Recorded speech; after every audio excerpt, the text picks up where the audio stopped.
Hello नमस्कार and welcome back to my channel once again. आप सबका मैं दिल से शुक्रिया अदा करती हूँ, स्वागत करती हूँ इस चैनल पर बने रहने के लिए और इस चैनल पर वापस से आने के लिए, क्योंकि आज हम यहाँ पर लेक्चर 18 देखने वाले हैं जिसमें हम देखेंगे डिफेंस साइंस से कुछ टॉपिक हमारे रह गए थे। आप पेज नंबर खोल सकते हैं 144 इस बुक के अंदर, वहाँ से लेके हम 149 या 150 तक अराउंड मैं अपनी बुक भी खोल लेती हूँ। 150 तक हम यहाँ पर चीज़ों को कवर करेंगे। माफ़ी चाहती हूँ 2 दिन क्लासेस नहीं रही, कोई बहुत ही अर्जेंट काम आ गया था जिसकी वजह से क्लास मिस हो गई थी, बट इसको आप पूरा कर लीजिए। देखिए आरओ का पेपर मैं जानती हूँ कि अब कल ही है, तो उससे पहले मैंने इतना तो कवर करा दिया कि एटलीस्ट आप ज़्यादा से ज़्यादा क्वेश्चन कर पाएंगे वहाँ पर, ठीक है। और बस मैं इतना ही कहूँगी कि यूपीपीएससी के लिए जो एग्ज़ाम आ रहा है उसके लिए ये बहुत बहुत इंपॉर्टेंट है। फ़िलहाल तो अभी जितना हो गया है उसको रिवाइज़ कर लीजिए, आज का लेक्चर और देख लीजिए। फ़िलहाल चलिए आगे बढ़ते हैं। यहाँ पर आप मुझे फॉलो कर सकते हैं मेरे इंस्टाग्राम चैनल पर, ये मेरा टेलीग्राम ग्रुप है, आप यहाँ पर ज्वाइन कर सकते हैं। कोई क्वेरी है, कोई प्रश्न है तो आप डायरेक्ट पूछ सकते हैं। अभी तक वीडियो को अगर आप पसंद करते आ रहे हैं तो प्लीज़ वीडियो को लाइक ज़रूर करें और वीडियोज़ को शेयर ज़रूर करें, और चैनल को अब तक सब्सक्राइब नहीं किया है तो प्लीज़ सब्सक्राइब करें ताकि और भी नए प्रोग्राम्स जो लाए जा रहे हैं वो भी आपको मिले। और हाँ, एक चीज़ और, आज आपको इन्वायरमेंट और इकोलॉजी के भी PYQ शुरू किए जा रहे हैं, तो निरंतर चैनल पर बने रहें, चैनल को सब्सक्राइब करना बिल्कुल ना भूलें, ठीक है। आइए पेज नंबर यहाँ पर 144 हम देखते हैं। देखिए पहला टॉपिक आज हमारा जो होने वाला है वो क्या है, अस्त्र मिसाइल का सफल परीक्षण किया गया है। तो ठीक है, ये पहली बार ऐसा हुआ है कि LCA तेजस लड़ाकू विमान से स्वदेशी अस्त्र मिसाइल की उड़ान परीक्षा पूर्वक जो है सफलतापूर्वक इसका परीक्षण किया जा चुका है। और ये परीक्षण कहाँ से हुआ है, गोवा तट से हुआ है। 2-3 चीज़ें बस इसमें याद रखनी है। और अभी तक इस मिसाइल का परीक्षण सुखोई 30 MK1 विमान से किया जाता रहा है, किसका, अस्त्र मिसाइल का परीक्षण, ठीक है। तो अब अभी तक जो है इस मिसाइल का परीक्षण किससे, सुखोई 30 MK1 आई के द्वारा किया जाता रहा है, 1 के द्वारा। और अब जो है ये इससे किया गया है, LCA तेजस लड़ाकू विमान से पहली बार स्वदेशी अस्त्र मिसाइल की उड़ान का परीक्षण सफलतापूर्वक संपन्न हुआ है। अब क्या है, इस मिसाइल की लगभग कितनी फीट ऊंचाई से विमान दागा जाएगा, 20,000 फीट। और अस्त्र क्या है, ये बियॉन्ड विजुअल रेंज है, यानी कि दृश्य सीमा से परे हवा से हवा में मारने वाली मिसाइल प्रणाली है ये। तो 2-3 फीचर्स हैं जिसको हमें यहाँ पर याद रखने होंगे बस, ठीक है। अगला क्या कह रहा है, प्रबल रिवॉल्वर। तो इस रिवॉल्वर में ऐसा क्या खास है, तो ये लॉन्ग रेंज की रिवॉल्वर है और भारत में निर्मित ऐसी पहली रिवॉल्वर है जो साइड स्विंग सिलेंडर से लेस है, ठीक है। तो ये याद रखना, ये टर्म जो यहाँ पर लिखा मैंने ऑलरेडी हाईलाइट किया हुआ है। तो साइड स्विंग सिलेंडर से ये जो है लेस है। और इसका जो निर्माण है वो कहाँ पर हुआ, इस गन का, प्रबल रिवॉल्वर का, ये advanced weapon and equipment India limited Kanpur में हुआ है। इसकी मारक क्षमता देखिए 50 मीटर तक की है। अब इसमें कुछ लोग बोलेंगे तो बहुत कम है, इससे भी कम हुआ करती थी, 20 मीटर समथिंग की रहा करती थी, ठीक है। बाजार में जो अभी तक अवेलेबल है वो 20 मीटर्स की, लेकिन सबसे अच्छी मारक क्षमता इसकी है 50 मीटर की है। और ये बेहद हल्की होती है, इसका लगभग वजन 675 ग्राम्स है ओनली, ठीक है। इस रिवॉल्वर का निर्माण जो अत्याधुनिक मेटल इंजेक्शन मोल्ड प्रौद्योगिकी, यानी कि मेटल इंजेक्शन मोल्ड टेक्नोलॉजी का प्रयोग करके किया गया है प्रबल रिवॉल्वर का, ठीक है। तो 2-3 फैक्ट्स हमें यहाँ पर याद रखने हैं। इसके बाद प्रोजेक्ट कुशा, तो ये लंबी दूरी की सतह से वायु में मार करने वाली, आप देखेंगे लंबी दूरी, यहाँ पर देखेंगे कि लंबी दूरी की सतह से वायु में मार करने वाली मिसाइल है। Long range surface to air missile प्रणालियों के विकास का कार्यक्रम शुरू किया गया, प्रोजेक्ट कुशा, ठीक है। लंबी दूरी की सतह से वायु में मार करने वाली ये जो है आपकी मिसाइल है। इसके बाद यहाँ क्या है, LRSAM, जिसकी ये लंबी दूरी की सतह में जो हमने देखा ना, long range surface to air missile, इसको हम इन शॉर्ट बोलते हैं LRSAM। ये प्रणाली माफ़ी चाहती हूँ, DRDO के द्वारा इसको डिज़ाइन किया गया और विकसित किया गया है, ठीक है। अब यहाँ पर ये चीज़ आपको थोड़ी सी रीड आउट करनी होगी, वो क्या है कि ये जो है 350 किलोमीटर की रेंज में हवाई खतरे जैसे कि स्टील्स लड़ाकू विमानों, ठीक है। इसके बाद देखेंगे बैलिस्टिक और क्रूज मिसाइल, मानव रहित विमान, इन सब का पता लगाकर उन्हें निष्क्रिय करने के उद्देश्य से इसको बनाया गया है। और ये त्रिस्तरीय, यानी कि 3 टायर्ड, ठीक है, 3 टायर्ड वायु रक्षा प्रणाली की, 3 टायर्ड एयर डिफेंस सिस्टम का ये निर्माण किया गया है। और ये जो मिसाइलें हैं 150 से 250 किलोमीटर और 350 किलोमीटर तक ये प्रहार करने में सक्षम होती हैं, क्लियर है। इसके बाद INA कृपाण विमानयान वियतनाम से को सुपुर्द की गई, ये क्या मतलब है यहाँ पर, ये देखिए ये अगला टॉपिक है अब हमारा। यहाँ पर बस एक दो चीज़ें आपको याद रखनी, जैसे कि यहाँ पर ये जो वियतनाम के जो रक्षा मंत्री जनरल फॉन वान ग्यांग जो भारत पर यात्रा पर आए थे, तो हम उनको हमारे रक्षा मंत्री जो राजनाथ सिंह है उन्होंने वियतनाम को एक सेवारत मिसाइल कॉर्वेट यानी कि इन सर्विस मिसाइल कॉर्वेट्स उपहार में दिए। ऐसा नहीं कि पहली बार ये दी गई है, पर पहली बार किसी मित्र देश को पूरी तरह से जो सेवारत युद्धपोत रहा है ना उसको उपहार में दिया है, तो इसलिए इंपॉर्टेंट हो जाता है। ठीक है, इससे पहले भी जो पोत उपहार में कई सारे देशों को दिए गए, जैसे वियतनाम को दिया गया है, म्यांमार को दिया गया है, मालदीव, मॉरिशस, सेशल्स, मोजाम्बिक और श्रीलंका जैसे देशों में शामिल है। ठीक है, अब यहाँ पर क्या है कि यहाँ पर कह रहा है जो INS कृपाड़ है, इसको इम्पोर्टेंट यहाँ पर ध्यान देना है।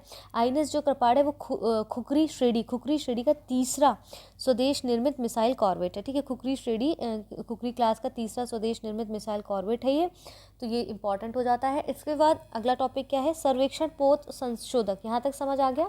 तो सर्वेक्षण पोत संशोधक जो है वो क्या है, यहाँ पर इस लाइन को यहाँ समझिए। ये भारतीय नौसेना के लिए लार्सन एंड ट्यूब्रो, ठीक है, LNT के सहयोग से, किसके, LNT के, क्या मतलब है, लार्सन एंड ट्यूब्रो के सहयोग से garden reach ship builders and engineers limited द्वारा निर्मित की गई है।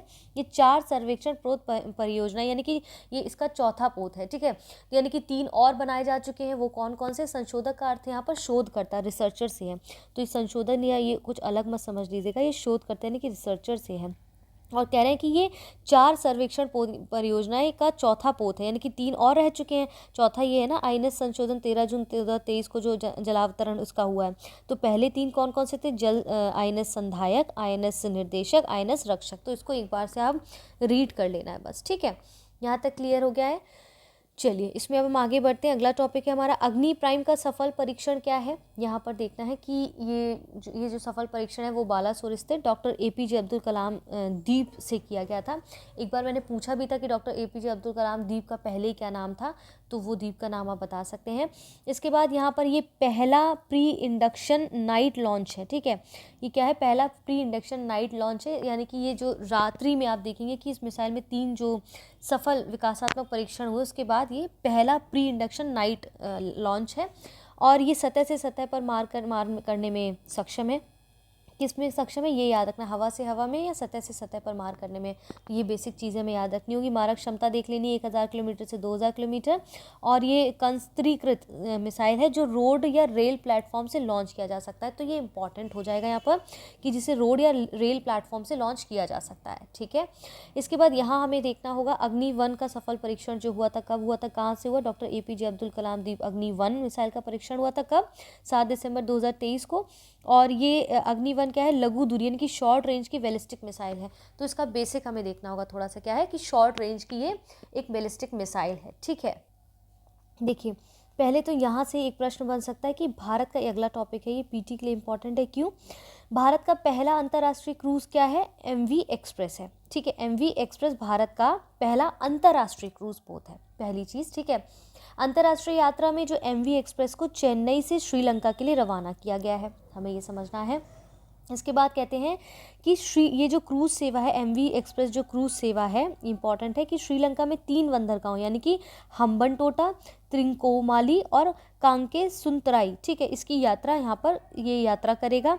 तो ये हमें ध्यान रखना है कि ये जो पूर्वी पश्चिमी तट के जो बंदरगाह हैं, आपका होमवर्क क्या है कि जो पूर्वी और पश्चिमी तट के अपने भारत में जो बंदरगाह इत्यादि हैं उनके बारे में हमें देखना है, ईस्ट और वेस्ट के जितने भी बंदरगाह हैं। ठीक है, उसको आप होमवर्क में कर लीजिएगा।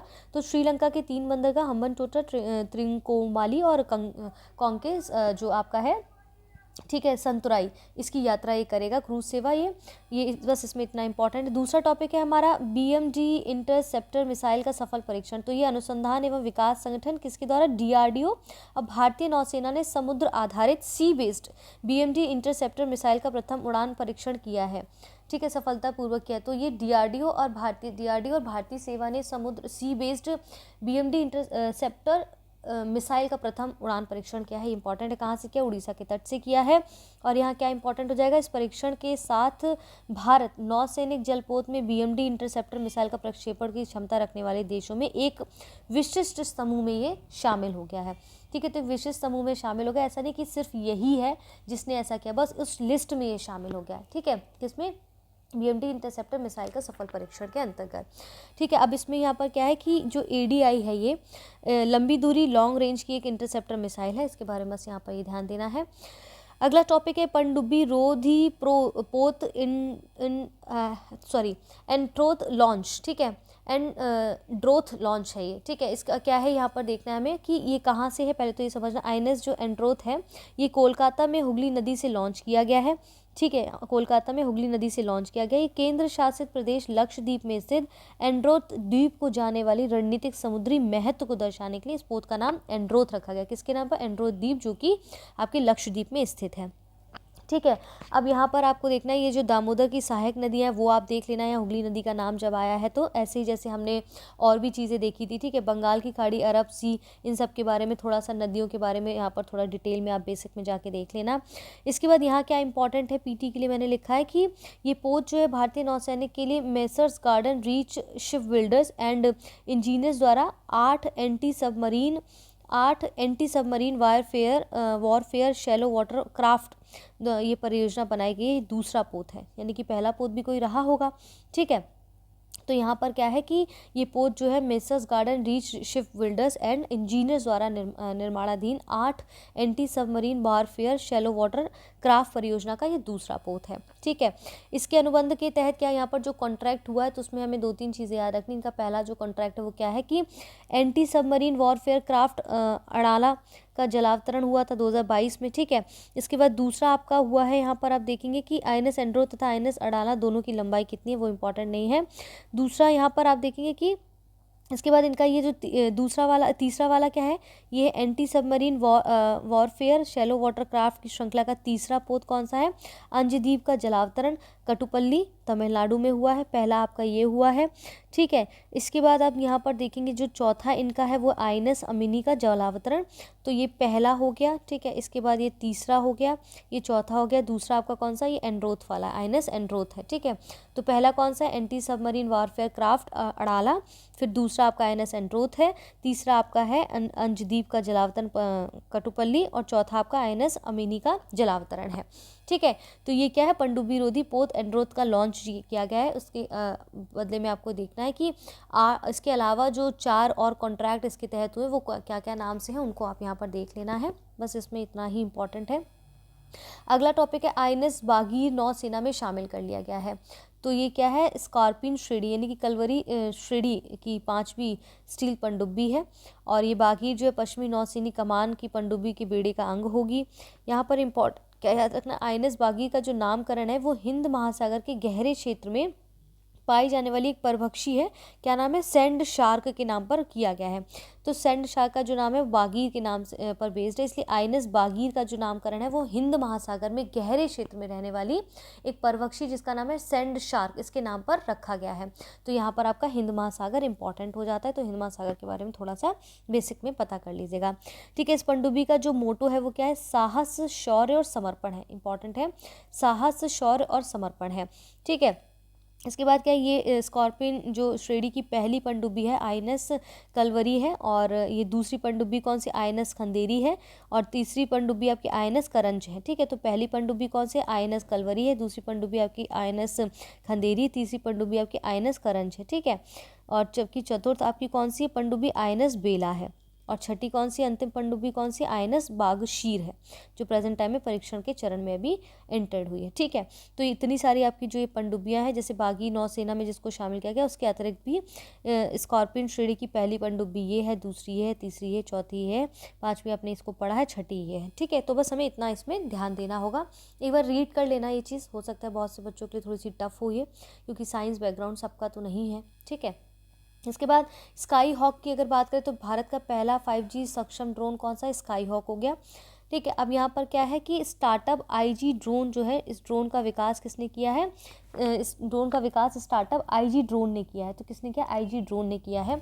यहाँ पर और क्या इंपॉर्टेंट है कि 5G टेक्नोलॉजी से लैस होने के कारण स्काई हॉक जो है, यानी कि फील्ड से नियंत्रित की जाने की बजाय सीधे कमांडर सेंटर से नियंत्रित किया जा सकता है। मतलब फील्ड में जाके उड़ाने की ज़रूरत नहीं, बल्कि इसको वहाँ बैठ के भी इसको नियंत्रित किया जा सकता है। ठीक है, अब स्काई हॉक ऊर्ध्वाधर उड़ान भरने, ऊर्ध्वाधर लैंड, यानी कि वर्टिकल टेक ऑफ और लैंडिंग करने में सक्षम है। तो यहाँ पर ये इंपॉर्टेंट है आपके लिए। ठीक है, इसके बाद अगला टॉपिक आता है प्रचंड यानी हल्का लड़ाकू हेलीकॉप्टर, तो ये केंद्र सरकार के द्वारा 97 हल्के लड़ाकू विमान आए हैं तेजस 156 प्रचंड हेलीकॉप्टर सहित। कुल कितने रुपए इसमें परियोजना, ये यहाँ पर बस हल्का देखना है। इंपॉर्टेंट क्या है कि हल्के लड़ाकू हेलीकॉप्टर प्रचंड को औपचारिक रूप से भारतीय वायुसेना में शामिल कर लिया, किसमें, IAF में, ठीक है, इंडियन एयरफोर्स में इसमें शामिल कर लिया गया है। अब इसमें कह रहे हैं ये जो लड़ाकू हेलीकॉप्टर से डिज़ाइन किसके द्वारा किया गया, हिंदुस्तान एरोनॉटिक्स लिमिटेड HAL के द्वारा किया गया है। और ये पहला स्वदेशी बहुउद्देशीय मल्टी रोल लड़ाकू हेलीकॉप्टर है, ठीक है। कौन, प्रचंड हल्का लड़ाकू हेलीकॉप्टर की बात हो रही है। अगला टॉपिक है INS महेंद्रगिरी का जलावतरण। तो ये क्या है, ये प्रोजेक्ट 17A के तहत निर्मित 7वें स्टील्थ युद्धपोत INS महेंद्रगिरी का जलावतरण अरब सागर में संपन्न हुआ। कहाँ हुआ है, अरब सागर में, किसका, प्रोजेक्ट 17A का, ठीक है। इससे पहले प्रोजेक्ट 17A के तहत निर्मित छठे स्टील्थ युद्धपोत जो है INS विंध्यगिरी का जलावतरण संपन्न हुआ था, ठीक है। इसके बाद साथ आप देखेंगे यहाँ पर और कितने कितने जो है जिनके निर्माता कौन कौन है, लॉन्च कब किया गया था, इनके नाम क्या क्या, किनके नाम, ये जिसकी बात हम कर रहे हैं, ठीक है। तो यहाँ पर देखेंगे ये जो युद्धपोत है, जैसे नीलगिरी हो गया, उदयगिरी हो गया, तारागिरी हो गया, इसके बाद महेंद्रगिरी हो गया। तो ये क्या है, आप देखेंगे कि ये MDL, ठीक है, MDL के द्वारा इनको निर्मित किया गया है। इसके बाद हिमगिरी, दूनागिरी और विंध्यगिरी को GRSE के द्वारा निर्मित किया गया। तो इनके बिल्डर्स के नाम आप देख लीजिएगा। जैसे महेंद्रगिरी का जो जलावतरण है या बिल्डर है वो कौन है, तो हमने देखा था अभी, ठीक है। महेंद्रगिरी के कौन है, इसमें आपने देखा है कि MDL है। उसी प्रकार से और भी यहाँ पर, तो नीलगिरी पहला था, उसका नाम आपको याद रखना है, ठीक है। इसमें फिलहाल यही इंपॉर्टेंट है। इसके बाद यहाँ पर आते हैं INS विक्रांत, ठीक है। INS विक्रांत जो है आप देखेंगे कि पहला स्वदेशी विमान लड़ाकू पोत है। तो पहले तो यही इंपॉर्टेंट हो जाता है कि पहला स्वदेशी विमान वाहक पोत कौन सा इंपॉर्टेंट है, INS विक्रांत है, ठीक है। और ये INS विक्रांत पर पहली बार रात में MiG-29 के विमान को लैंड कराकर एक ऐतिहासिक उपलब्धि दर्ज की है, ठीक है। और क्या ये जो है स्वदेशी हल्के लड़ाकू विमान नौसेना को इस पोत पर लैंड कराया गया था। तो 29K और स्वदेशी हल्के लड़ाकू विमान को इस पोत पर लैंड कराया गया था पहली बार दिन में, वैसे रात में होता था, ठीक है। तो विक्रांत पर क्या है, INS विक्रांत पर पहली बार रात में MiG-29 के विमान को लैंड कराकर एक ऐतिहासिक उपलब्धि दर्ज की है, ठीक है। तो PT के लिए इंपॉर्टेंट है ये। इसके बाद INS विक्रांत का जो डिज़ाइन है वो आपका वॉरशिप डिज़ाइन ब्यूरो के द्वारा किया गया है। इसका निर्माण आप देखेंगे पतन पोत परिवहन के द्वारा किया गया है और कोचीन शिपयार्ड लिमिटेड के द्वारा किया गया है, ठीक है। अब यहाँ पर थोड़ी चीज़ें जो हमें देखनी है, जैसे INS विक्रांत भारतीय नौसेना में शामिल होने के बाद भारत, संयुक्त राज्य अमेरिका, UK, फ्रांस, रूस और चीन सहित घरेलू स्तर पर विमान वाहक पोत की डिज़ाइन और निर्माण की विशिष्ट क्षमता रखने वाले देशों के विशिष्ट समूह में शामिल हो गया है, ठीक है। INS विक्रांत भारत के समुद्री इतिहास में निर्मित अब तक का सबसे विशाल युद्धपोत है। क्या है, अब तक का सबसे विशाल युद्धपोत है, ठीक है। INS विक्रांत जो है भारत में अब तक का सबसे विशाल युद्धपोत है, ठीक है।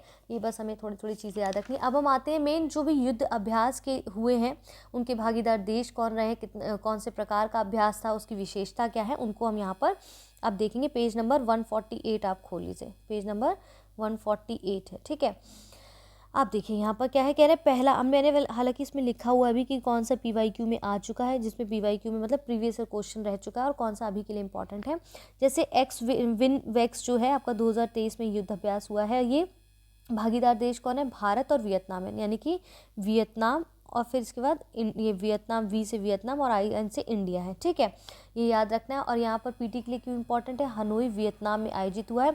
तो बहुत ज़्यादा आपसे पूछेंगे भागीदार देश, या फिर इन पे पूछ सकते कि जो है कौन कौन से देश इसमें शामिल रहे, ये बहुत इंपॉर्टेंट हो जाता है, ठीक है।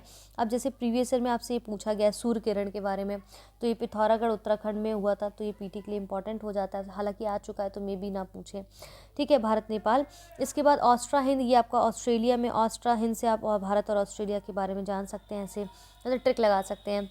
इसके बाद प्रीवियस ईयर में पूछा गया था काजिंद के बारे में, तो भारत और कजाकिस्तान, तो काजिंद देखें, का से आप देखेंगे कजाकिस्तान हो गया, और इंड से जो आएगा वो आपका इंडिया हो गया। तो काजिंद मतलब भारत और कजाकिस्तान की बात करा, किसके साथ हुआ, भारत और कजाकिस्तान के, तो कजाकिस्तान में आयोजित हुआ था। इसके बाद यहाँ पर आप देखेंगे ये बहुत इंपॉर्टेंट हो जाता है, ये हरिमऊ शक्ति, ये भारत और हरिमऊ शक्ति नाम से थोड़ा अलग लग रहा है, और ये देखेंगे भारत और मलेशिया के बीच इसके भागीदार देश रहे, इंपॉर्टेंट है।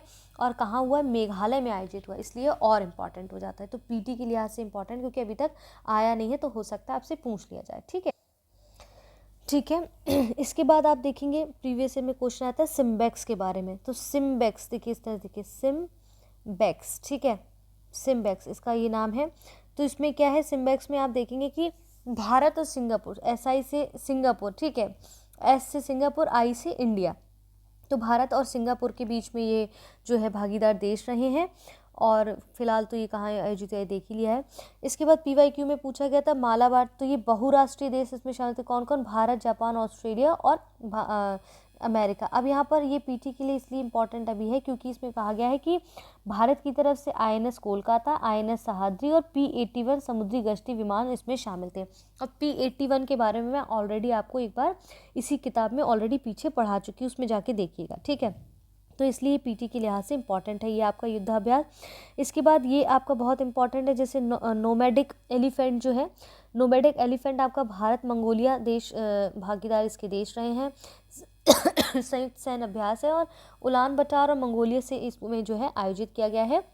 उसके बाद प्रीवियस ईयर में आपका क्वेश्चन पूछा गया था जिमैक्स, तो J से आप देखेंगे जापान और I से इंडिया, भारत जापान भागीदार इसके देश रहे हैं।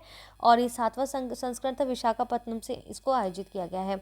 इसके बाद एक्वेरिन, ये PYQ आपका है, प्रीवियस ईयर में पूछा गया, भारत और मालदीव इसके भागीदार देश हैं और चौबटिया उत्तराखंड में आयोजित इसको किया गया है। तो इंपॉर्टेंट है, पिछली बार हालांकि पूछा गया है ये, ठीक है। तो इससे बहुत सारे प्रश्न कई साल पूछे जा रहे हैं, कई सालों से पूछे गए हैं, तो हो सकता है इस बार भी, हो सकता है 100% इससे कुछ ना कुछ 2-3 प्रश्न बनेंगे ही बनेंगे। अल मुहिद अल हिंदी, भारत और सऊदी अरब जो है भागीदार देश रहे हैं और सऊदी अरब में आयोजित किया गया है। ये भी प्रीवियस ईयर में पूछा गया था एक बार कि समुद्र शक्ति के बारे में, भारत और इंडोनेशिया का है। और भारतीय नौसेना में इसमें INS कवरती और डर्नियर समुद्री गश्ती विमान और चेतक हेलीकॉप्टर द्वारा प्रतिभागी इसमें रहे हैं। ये भी PYQ में पूछा गया। अजय वॉरियर, तो ये भारत और UK, ये PT के लिहाज से इंपॉर्टेंट, भारत और UK के बीच में ये भागीदार देश रहा है अजय वॉरियर, ठीक है। और भारतीय थल सेना की बिहार रेजिमेंट के सैनिकों ने इसमें भाग लिया, तो थोड़ा डिफरेंट हो जाता है, ठीक है। अब यहाँ पर ये इंपॉर्टेंट क्यों है, कोप इंडिया, भारत और अमेरिका के भागीदार देश रहे हैं कोप इंडिया। और यहाँ देखेंगे भारतीय वायुसेना के विमान राफेल, तेजस और सुखोई 30 MK-1 जगुआर और C-17 और C-130 इसमें कई सारे जो है आपकी विशेषताओं से पूर्ण है। तो ये इंपॉर्टेंट, इसलिए बहुत इंपॉर्टेंट हो जाता है। कोप इंडिया किन किन के बीच, भारत और अमेरिका के बीच ये भागीदार देश रहे हैं इस अभ्यास में, ठीक है। इसके बाद आते हैं हम यहाँ पर, ये भी PYQ में पूछा गया, अभ्यास कोंकण, तो भारतीय नौसेना और रॉयल नेवी ब्रिटेन में इसके भागीदार देश रहे हैं, ठीक है। डेजर्ट फ्लैग, ये भी बहुपक्षीय रहा है आपका, और ये संयुक्त अरब अमीरात में आयोजित किया गया था, प्रीवियस ईयर में ये प्रश्न पूछा गया है। इसके बाद नेक्स्ट हम आते हैं यहाँ पर, कह रहे हैं कि बोल्ड कुरुक्षेत्र जो भारतीय सेना और सिंगापुर सेना के बीच में इसको जो है भागीदार ये देश रहे और जोधपुर मिलिट्री स्टेशन पर इसको संपन्न किया गया है, ठीक है। इसके बाद आप देखेंगे फ्रिंजिक्स, ये भारत और फ्रांस के बीच हुआ है, इंपॉर्टेंट है। फ्रिंजिक्स भारत और फ्रांस के बीच में ये हुआ है संपन्न। इसके बाद ये बहुत इंपॉर्टेंट यहाँ पर हो जाता है, PYQ में पूछा गया था, धर्म गर्जियन, ये है भारत और जापान के बीच, बहुत अलग सा नाम है, धर्म गार्जियन, तो भारत और जापान के बीच जो है इसके भागीदार देश रहे हैं। शिन्यू मैत्री, भारत और जापान इसके जो है भागीदार देश रहे हैं। इसके बाद यहाँ पर ट्रॉपिक्स इंपॉर्टेंट है, भारतीय नौसेना इसके जो है भागीदार देश हैं। और ये PYQ में पूछा गया, अभ्यास डस्टलिक, ठीक है, ये भारत और उज्बेकिस्तान इसके जो है भागीदार देश रहे हैं, ये हमें देखना है। और जो ट्रॉपिक्स यहाँ पर कह रहे हैं, इस समग्र अभ्यास में सी विजिल और एम्पेक्स इसमें शामिल है, तो भारतीय नौसेना का सबसे बड़ा युद्धाभ्यास है, इसलिए इंपॉर्टेंट हो जाता है। अभ्यास डस्टलिक जो है भारत और उज्बेकिस्तान इसके भागीदार देश हैं। फिर इसके बाद वीर गार्जियन भारत और जापान है। इसके बाद अंत में ये और आपका इंपॉर्टेंट है, अभ्यास एमफिक्स, ठीक है। अभ्यास एमफिक्स क्यों इंपॉर्टेंट, क्योंकि भारत की जल, यहाँ ध्यान दीजिएगा, भारत की जल, थल और वायु सेना तीनों जो है इसमें सम्मिलित थे और सबसे बड़ा समन्वित अभ्यास है और द्विवार्षिक है। तो कौन सा हो सकता है, यहाँ पर स्टेटमेंट पूछ लें आपका कौन से वार्षिक है, तो द्विवार्षिक है, सबसे बड़ा समन्वित अभ्यास द्विवार्षिक है। कौन सा अभ्यास, एमफिक्स, ठीक है। और आंध्र प्रदेश की काकीनाडा में पहली बार ये आयोजित हुआ था। तो यहाँ तक हमने क्या समझा है, यहाँ तक हमने जो है पूरा रक्षा विज्ञान कवर कर लिया है। अब अगले टॉपिक में या तो हम देखिए, मैं बता देती हूँ, या तो हम यहाँ पर संक्षिप्तियाँ देखेंगे, चर्चित व्यक्ति या चर्चित व्यक्तियों के नाम इत्यादि देखेंगे, ठीक है। पहले हम इन्हीं को कवर कर लेंगे, फिर इसके बाद खेल इत्यादि पे आ जाएंगे, तो काफ़ी हद तक आपकी किताब कंप्लीट हो जाएगी। फिर इसके बाद अंतर्राष्ट्रीय वाला जो सेक्शन बचा है उसको भी हम कर लेंगे, टेंशन ना लें, यूपीपीएससी से बहुत दिन पहले ही कवर हो जाएगा। ठीक है, हो सकता है 5-6 लेक्चर्स और होंगे हार्डली, उसमें हो जाएगा कवर, आई एम श्योर। बस आपका अंतर्राष्ट्रीय वाला पार्ट बचा हुआ है, अंतर्राष्ट्रीय परिदृश्य बचा है, संक्षिप्तियाँ बचा है, और एक खेल वाला आपका बचा है, बाकी आपका ऑलमोस्ट कवर हो गया है।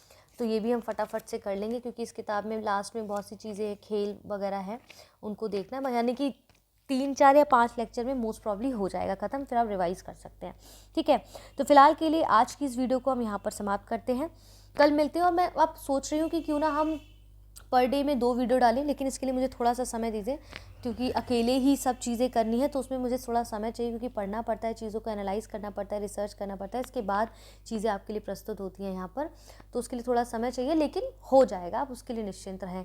ठीक है, और आपका इन्वायरमेंट इकोलॉजी की क्लासेस आएंगी, अभी फ़िलहाल मैं सोच रही हूँ उसको 6 बजे ही लगा दूँ सुबह, ज्योग्राफी की जगह पर, जब तक प्रशांत सर थोड़े बिजी हैं, तब तक मैं इकोलॉजी इन्वायरमेंट आपका थोड़ा करा लेती हूँ, फिर जब जैसे ही सर आते हैं 4-5 दिन में, वापस से वो उसको शुरू करेंगे, उनके टाइमिंग्स वही रहेंगी ज्योग्राफी के।